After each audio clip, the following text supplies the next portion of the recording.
పెట్టినప్పుడు ఎంతో జనం బాగుపడ్డారు. చంద్రబాబు వస్తేనే ఆంధ్రప్రదేశ్ బాగుపడేది. ఆ రాజధాని బాగుపడాలంటే జనం మంచి చేయాలా చేశాడు. పాపం దేవుడు మామూలు చేయలేదు. అన్నా క్యాండిల్ తీసేశాడు, అన్ని తీసేశాడు. 50 రూపాయలు 250 రూపాయలు దిగుతున్నాడు. జగన్ వస్తే మటుకి నాశనపడ్డాను సార్. ఇప్పుడు ఆటో వాళ్ళకి ఇస్తున్నారు 10,000కి 20,000 దిగుతున్నాడు. మిషన్ వాళ్ళకి ఇస్తున్నాడు 10,000 ఇస్తాడు, 50,000 దిగుతున్నాడు వాళ్ళ దగ్గర. అది మళ్ళీ చంద్రబాబు వస్తేనే సార్ మన ఆంధ్రప్రదేశ్ లేబర్ బాగుపడేది అంటాడు.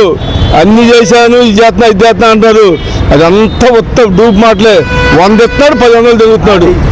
అది 100 ఇస్తాడు 10,000 దిగుతున్నాడు. రేపు గిన జగన్ వస్తే ఇంకందరూ అడుక్కు తెంగాల్సిందే. సార్ అన్నాకెళ్ళి అంతా అడ్డం మీద ఎంతో మంది ఉంటారు. 5 రూపాయలకి అన్నం పెడతాడు, 5 తెంగాడు, ఎవడికో చెప్తున్నాడు. ఏం చేసి సుఖమే సార్ చెప్పండి. 10 మందికి భోజనం పెడితే అదృష్టం ఉంటుంది. అది 99% గౌరవ 99% జనార్దన్ సార్.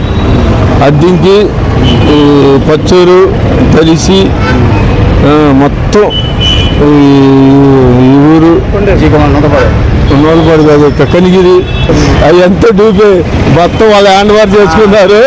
రేపు గెలిస్తే ఇంకా లేవు, గెలపోయిన లేవు, గెలిచిన లేవు. ఇప్పుడు ఆ రోజు చంద్రబాబు బిల్లులు కట్టించాడు. ఇల్లు వచ్చి ఆగిపోద్దంగలా ఆపేరా. మరి మామూలు కట్టాడు చంద్రబాబు నాయుడు. ఇల్లు అంటే ఉన్నాడు ముఖ్య సీట్లో కానీ చంద్రబాబు ముఖ్యమంత్రి ఖాయమే సార్. 190% ఖాయమే. జగన్ వస్తే మటుకి చల్లడి ఆకులు మేటే.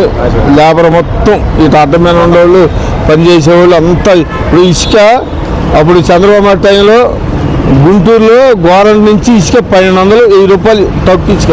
ఇలా 6,000 ఇల్లు పెట్టుకునే వాళ్ళు ఏం కట్టుకుంటారు సార్ చెప్పండి.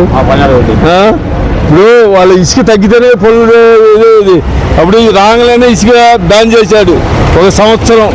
ఇప్పుడు అల్లాడి ఆకులు వేశారు జనం. తెనాల ఏరియా మొత్తం. మీకు ఇక్కడ ఎంతమంది పని జరగకుండా ఇంటికి వెళ్తున్నారు? కనీసం 200 మంది వెళ్తారు సార్. ఓవరాల్గా ఎంతమంది హైదరాబాద్ నుంచి ఉంటారు? ఒక 500 మంది ఉంటారు సార్. 300 400